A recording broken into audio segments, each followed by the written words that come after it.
كريستيانو سد الحارس وسجل كواريزما جول البرتغال في اللحظات الأخيرة من عمر المباراة. يا له من سيناريو ويا له من مباراة ويا له من هدف.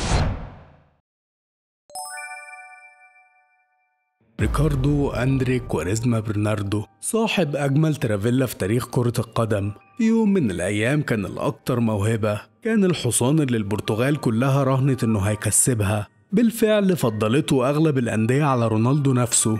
بس السؤال، إزاي رونالدو عمل المسيرة المرعبة دي وهو فضل مكانه؟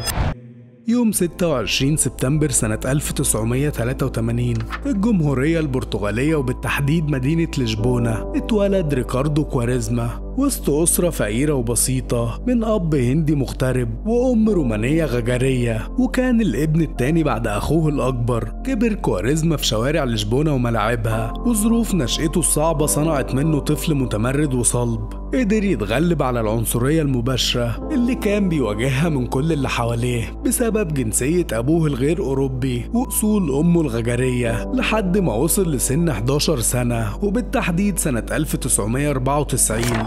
هنا نادي سبورتنج لشبونة قرر يضمه الفريق الناشئين عشان يتحول لأهم موهبة في البرتغال. وحتى بعد ظهور كريستيانو رونالدو في الصورة، قدر كواريزما يكون أهم لاعب في جيله والأكثر شعبية، بالأخص لما اختاروه للمشاركة مع منتخب البرتغال لأول مرة وفاز معاهم ببطولة أوروبا تحت 17 سنة. وقتها اتصعد من الفريق بيل الفريق الأول لنادي لشبونة سنة 2001. وفي الموسم ده ظهرت موهبته المميزة، وبدأ الإعلام يردد إن ده مش مجرد ناشئ عادي، وأطلقوا عليه لقب فيجو الجديد.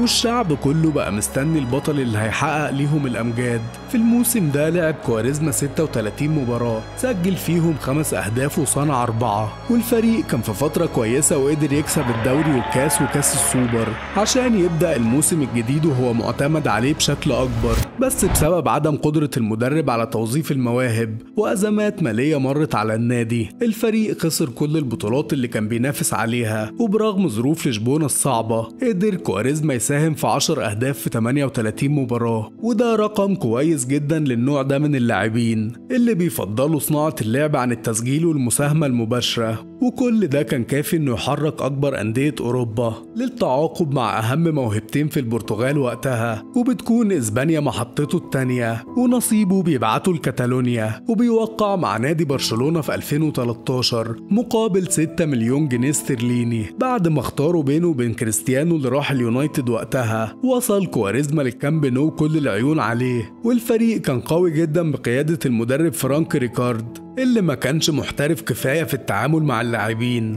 فرانك بدأ يهمش كواريزما بدون أسباب واضحة، وركنه على الدكة أغلب الموسم، وما كانش بينزله غير أوقات قليلة جدا قدر فيها يسجل 3 أهداف بس. وفي آخر الموسم اتعرض لإصابة خطيرة في رجله اليمين، ما قدرش بسببها يشارك مع المنتخب في يورو 2004. وقتها وأثناء التوقف الدولي صرح كواريزما وقال إنه مستحيل يلعب لبرشلونة وفرانك ريكارد مدربهم، وانتشر في الصحف ساعتها ان مدربه بيضطهده وانه يستحق يلعب اساسي ايا كان السبب. وقرر ينهي رحلته في اسبانيا عشان يتنقل الخبر ويوصل لنادي بورتو ويقدموا عرض تبادل بينه وبين مواطنه دييجو. وبعد رفضه فترة لانه ما كانش حابب يرجع البرتغال، بيعرض بورتو 6 مليون جنيه استرليني. والمرة دي وافق كواريزما وتمت الصفقة في 2004، ودخل عش التنين وهو في حالة استثنائية، وقدر يرجع لمستواه من أول مواجهة ويسجل هدف ويدخل نهائي السوبر البرتغالي في أحسن صورة، وبرضه يسجل وبيفوز بأول بطولة ليه مع بورتو.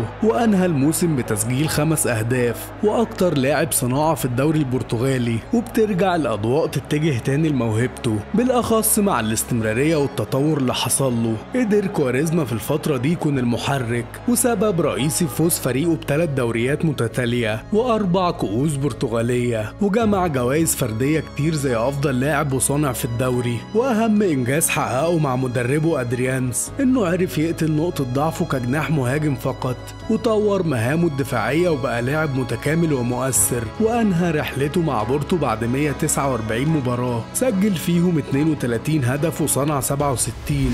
وبعد 4 سنين قضاهم في بورتو ظهر مورينيو المعروف بقوة إقناعه، وكان لسه متولي مسؤولية تدريب إنتر ميلان، وقرر يدعم الفريق وطلب التعاقد مع كواريزما، ودخل إنتر ميلان مع بورتو صراع مفاوضات طويل لحد ما استقروا وأتموا الصفقة في 2009 مقابل 30 مليون دولار، وعليهم كمان لاعب شاب اسمه فيكتور بيليه. وصل كواريزما لإيطاليا وبدأ مشوار جديد في الكاليتشيو بتسجيل هدف في أول مواجهة ليه، لكن تأتي الرياح بما لا تشتهي السفن. لأسباب مش مفهومة مورينيو ركنوا على الدكة أغلب الموسم، ومع ذلك يحسب له إنه فاز معاهم بالدوري ودوري أبطال أوروبا، عشان بعدها يخرجوه إعارة لإنجلترا وبالتحديد نادي تشيلسي. وهنا كانت الصدمة التانية لما لقى نفسه أغلب الوقت على الدكة برضه، وما قدرش يشارك غير في 5 ماتشات بس، وما حققش أي إنجاز يذكر، وحتى دوره مع المنتخب خسره لأن المدرب ما اختارهوش في كأس العالم 2010. بعدها خلصت الإعارة ورجع للإنتر، وبرضه كان مصيره الدكة وما قدرش يكسب مكان في الملعب.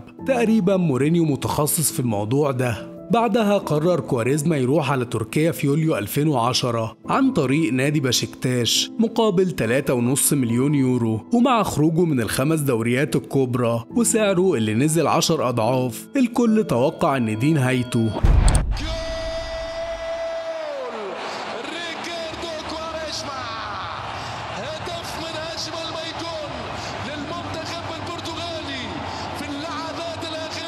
لكن بدأ كواريزما أول ماتشاته في الموسم بالتسجيل، وقدم أداء قوي فكر الجمهور بإمكانياته، وقدر يفوز مع بشكتاش بالكاس، وكان مؤثر بشكل ملحوظ، ومعاه الفريق بقى أقوى. وبعد ما لعب معاهم 73 مباراة سجل فيهم 27 هدف وصنع أكتر من 30. الجمهور بدأ يشوفه كبير على الدوري التركي وطلبوه كتير يرجع لدوري أقوى، لكن رجعت الإصابات للقصة من تاني، وقضى كواريزما أكتر من شهر بعيد عن الملاعب بسبب تمزق في أربطة نفس الرجل اللي اتصاب فيها قبل كده، ولما حاول يرجع بعدها بدأ يظهر مشاكل في الرباط الصليبي، وغاب تاني حوالي 3 شهور عشان تقرر إدارة نادي بشكتاش تتخلى عنه. وقتها وبشكل غريب اختار كواريزما يروح الدوري الخليجي وانضم مجانا للنادي الأهلي الإماراتي، وهناك سجل 3 أهداف وصنع زيهم، وفاز معاهم بكاس الإمارات وكاس السوبر، ودي كانت أسرع محطة في رحلته لأنه فجأة رجع تاني للبرتغال، وطبعا عن طريق بورتو فريقه القديم. ويقال إن الصفقة دي تمت لرغبته في الرجوع. وقبل ما نكمل مشوار كواريزما لازم نبص على الجانب الأهم، وهو حياته الشخصية. بسبب طفولته اللي كانت مليانة عنصرية بسبب أمه وأبوه، كواريزما اتجوز دافني سيلفا وخلف منها بنت وولد،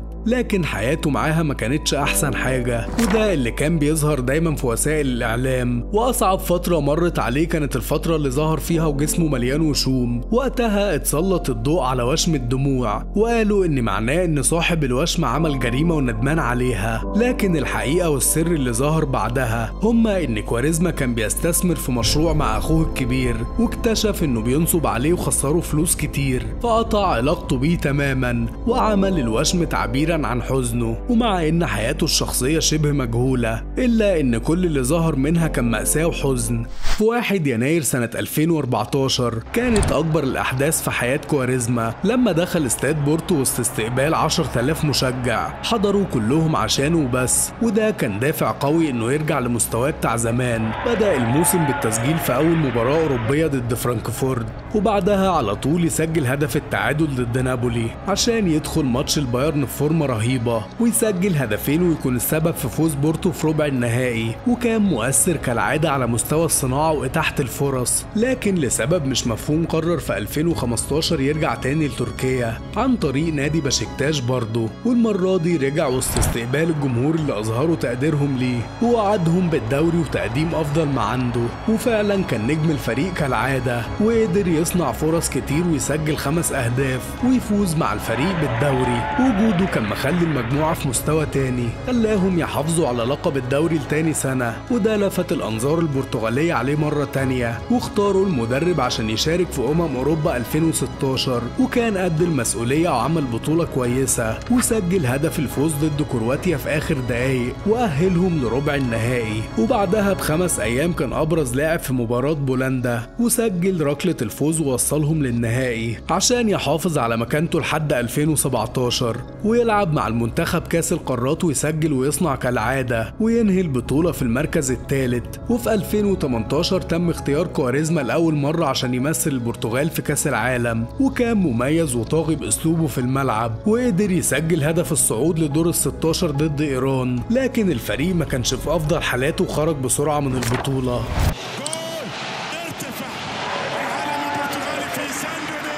بعدها خرج إعارة لنادي قاسم باشا التركي، ومن هناك رجع للبرتغال عن طريق نادي فيتوريا، واختار ينهي مسيرته في بلده بهدوء وفي سلام. بالرغم من إن ريكاردو امتلك الموهبة والفرص، إلا إن مسيرته ما كانتش زي ما الكل توقع، ممكن بسبب الإصابات أو المدربين اللي ما كانش موفق معاهم. لكن الأكيد إن كواريزما اختار يكون إنسان عادي عن إنه يكون آلة ويكرس حياته لكرة القدم.